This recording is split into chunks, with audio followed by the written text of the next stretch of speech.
Good morning, everyone. This is Patricia with Mental Health Matters, and I'm going to continue talking today about crisis fatigue, which, if you missed my last video, I went into great detail about what are some of the signs and symptoms of this crisis fatigue that we're discussing. Human beings are normally not asked to endure unrelenting stress. There is a tipping point in which most people feel that has turned from chronic fatigue into a very stressful, ongoing issue within themselves. So this affects not only the individual and certainly their relationships, but their families, their work, and the community at large. So I want to focus today on the close relationship that you may have and how this crisis fatigue is really having an impact. Some of the signs and symptoms that we're noticing due to COVID, of course, 19, and also the social unrest we've had this year, certainly the political issues that are arising, particularly now when we're getting very close to voting. The political discussions are getting more and more heated, and people are very polarized in the country about which way they should go. So we're dealing with politics, and we're still in the throes of the crisis for the COVID. And as I mentioned, we've had the social unrest in the country that's been very upsetting and certainly needs our attention. And these are ongoing issues, along with weather concerns and hurricanes and fires. So when you turn on your TV and you're listening to the news, it can be very upsetting to see all of these situations, and there's a lot of negativity and kind of a doom and gloom kind of perspective that's coming not only from our networks, but in our social media. And that plays a role in how we handle our day-to-day relationships and our activities and the way that we feel. So let's take a look again quickly at some of the symptoms. Exhaustion is one. Anger is another that comes from nowhere. High levels of anxiety, mood swings that also can go down into depression. Some hypervigilance about the world around you and where to go and is it safe, all of those questions. Certainly some despair and certainly some desperate thoughts about will this ever end.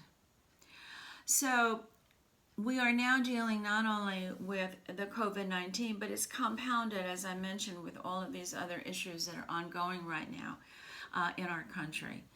So you're going to have some responses to this because it's been going on for about 9 months now.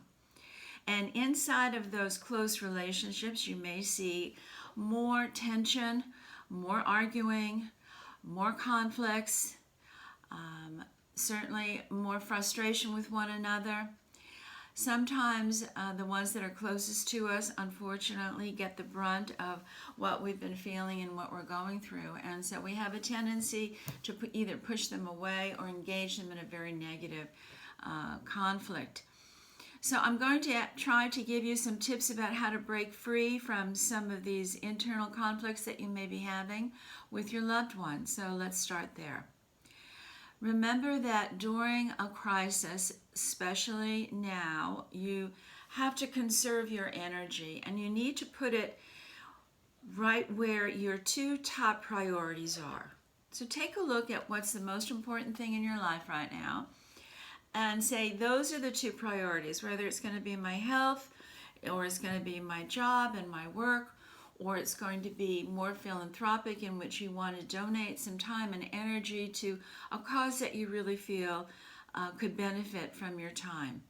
So just select two and be very, very careful about how you use your energy, because during this crisis, people are exhausted. They're very tired. And that's because of the heavy stress load that you've been under for so long. So number one, pick very carefully your priorities and stick to them. Number two, pursue things that you really love and that bring you a lot of joy. So if you love music, then make sure you've got your playlist going, that you're listening to positive sounds that you really enjoy. If you enjoy the outdoors, well, then go for a very safe walk in the park, pick up a friend, just smell the fresh air, see the leaves changing. This is a beautiful time just about everywhere in the country to get outdoors a little bit, with or without your mask. That is certainly your choice. But get outside and enjoy the outdoors. But keep concentrating on doing the things that really contribute to your joy and your happiness.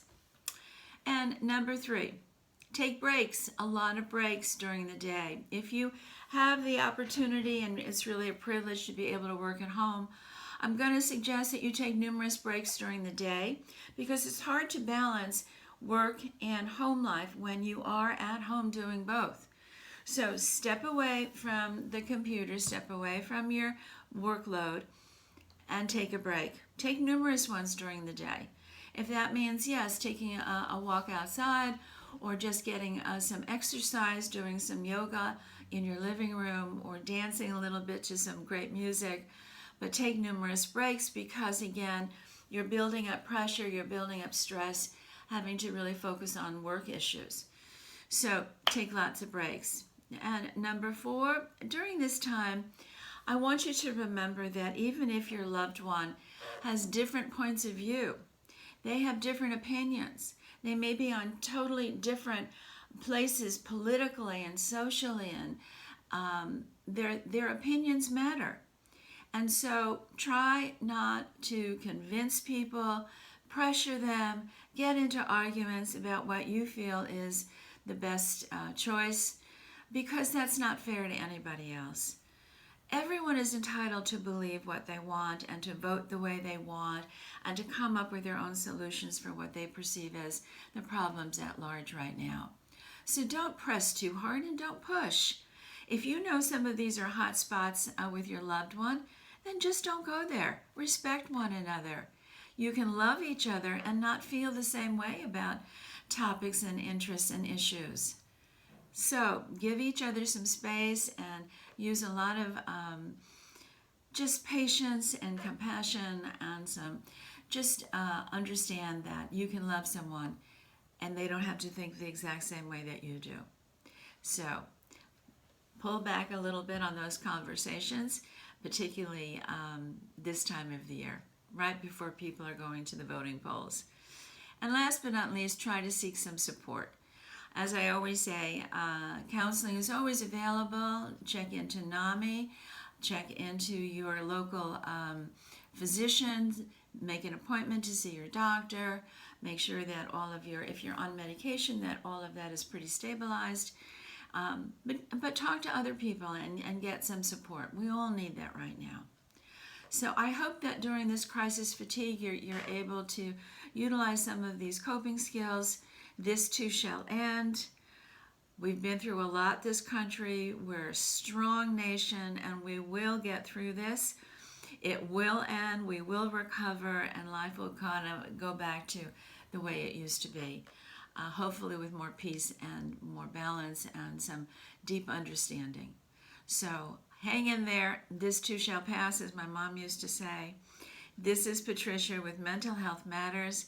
Please share this with any of your friends that may be feeling the same way.